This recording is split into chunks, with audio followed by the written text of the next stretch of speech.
গণভোটের ballot paper হবে রঙিন। তাতে কি হবে? গণভোটের বিষয়ে যে অধ্যাদেশ জারি হয়েছে তাতে কেমন হবে ব্যালট পেপার, কেমনে ভোট টোট হবে, সমস্ত কিছু একটা অধ্যাদেশ পাশ হয়েছে। অধ্যাদেশ পাশ হোক আর যাই হোক না কেন, গণভোট নিয়ে আপনি মাঠে ঘাটে কোথাও কি আলোচনা আছে? কোথাও কিন্তু আলোচনা নেই।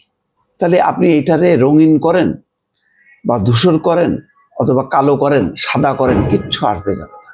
মানুষ আমার ধারণা যে কোনোভাবেই এটাতে আগ্রহী হবে না।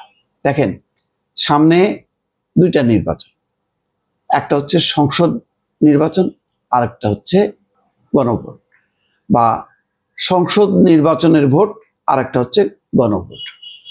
রাজনৈতিক দলগুলো চলে যাবে হচ্ছে সংসদ নির্বাচনের ভোটে, আর পড়ে থাকবে হচ্ছে অবহেলায় অনাদরে গণভোট। এখন এই গণভোটটার দায় সরকারের, তার মানে সরকারের জন্য গণভোট আর রাজনৈতিক দলগুলোর জন্য হচ্ছে সংসদ নির্বাচনের ভোট। দেখেন সেই দিকেই যাবে। এখন যেটা হবে, কালকে দেখলাম যে গণভোট নিয়ে ব্যাপক প্রচারণা চালাবে সরকার। এইটা একটা ভালো মৌকা। সরকারের আমলা বা কিছু আছে না সুযোগ সন্ধানী মহল, তারা একটা বিশাল প্রজেক্ট তৈরি করবে, বলবে 2-4-5 হাজার কোটি টাকা লাগে, দেখেন এই গণভোট একেবারে শতভাগ মানে মানুষ হা ভোট দেবে। এইটা ছাড়া, টাকা অপচয় ছাড়া কিচ্ছু হবে না।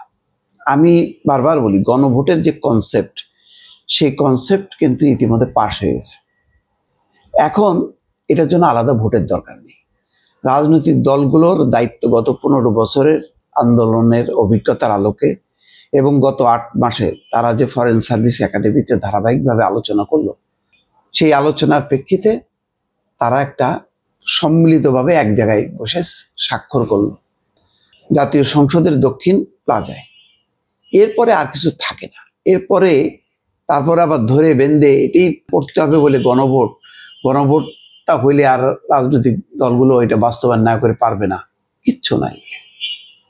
এইগুলি হলো সব বায়বীয় জিনিস, সময় ক্ষেপণ করা এবং সরকারের যে অবস্থানটা ছিল, যে জনপ্রিয়তাটা শুরু, আস্তে আস্তে এটা নিচের দিকে নামানো ছাড়া আমি আর কোনো পথ দেখি না যে খুব সুন্দরভাবে সম্মান নিয়ে মর্যাদার সাথে জনপ্রিয়তা থাকতে থাকতে তারা বিদায় নেবে। এই অবস্থাটা আমি আর দেখছি না।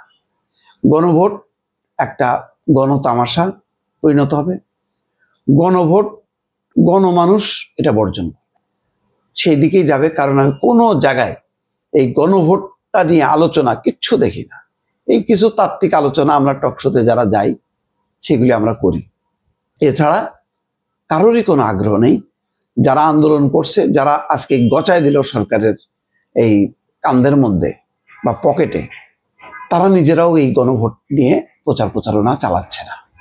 পথে ঘাটে মাঝে দেখেন এই যে জামাতের নারী কর্মীরা, পুরুষ কর্মীরা, তারা যে বাড়ি বাড়ি যাচ্ছে, তারপরে এনসিপির এরা কয়জন দেখেন গণভোট নিয়ে পাবলিককে সচেতন করা, তাদেরকে উদ্বুদ্ধ করা, এই কাজ করতেছে। চ্যালেঞ্জ দিলাম 10% রাজনৈতিক কর্মী, মানে এই জামাত এনসিপির, তারা যাচ্ছে কিনা আমার সন্দেহ আছে। যদি আমার এটা হলো মতামত, দর্শক, আমি যেটা অনুভব করি সেটা বলি। আপনারা একমত হইতে পারেন, নাও পারেন, মতামত দেবেন, দেখেন গণভোটের পরিণতি কি দাঁড়ায়।